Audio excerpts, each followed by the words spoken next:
আমার মাসি শাশুড়ির থেকে শেখা মা আজ এক রেসিপি আমাদের বানিয়ে খাওয়ালো, যেটা খেতে দারুণ হয়েছিল। চলো তোমাদের সাথে শেয়ার করি। তো দেখো, এখন মা শিলনোড়া দিয়ে তিল বেটে নিচ্ছে।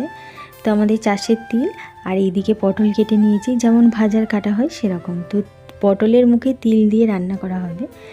আর মিক্সিতে তিলটা বাটলে জল জল হয়ে যায়, তো এটা শক্ত শক্ত তিলটা বাটতে হবে, জল যতটা জল না দেওয়া যায় সেই মতো। আর এইদিকে দেখো, মা তিলটা বেশ শক্ত শক্ত করে শুকনো শুকনো করে বেটে নিয়েছে। এখন এই পাত্রের মধ্যে তিলটা ঢেলে তাতে পরিমাণ মতো লবণ আর অল্প লঙ্কার গুঁড়ো দিয়ে মাখিয়ে নিল। নিয়ে এইদিকে দেখো, কড়াইয়ে জল দিয়ে দিল, দিয়ে নুন হলুদ আর তারপরে পটলগুলো দিয়ে ভাপাতে দিল। তো এই 5-7 মিনিট ভাপিয়ে নিয়েছে। নিয়ে এখন পটলগুলো ঢেলে নিল ঠান্ডা করার জন্য।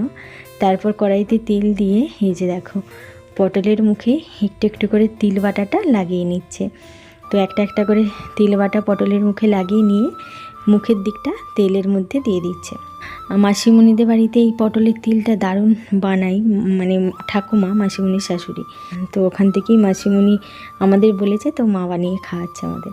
তো দেখো, এরপর মানে একটু সময় ধরে এক পিঠ উল্টে পাল্টে মা এই যে দেখো সুন্দর করে পটলের তিলটা করে নিয়েছে।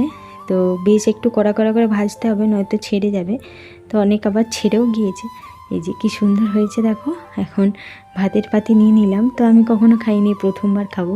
তো দেখো, পটলের মুখ থেকে তিলটা বের করে শুকনো ভাতের মধ্যে মাখিয়ে নিলাম, নিয়ে খাচ্ছি। সত্যি দারুণ খেতে। তারপর ওখান থেকে একটু পটল ভেঙেও ভাতের সঙ্গে মাখিয়ে খেলাম। সত্যি খুব ভালো লাগছে। তোমরাও একবার এইভাবে পটলের মুখে তিল দিয়ে বানিয়ে দেখতে পারো, বেশ ভালোই লাগবে খেতে।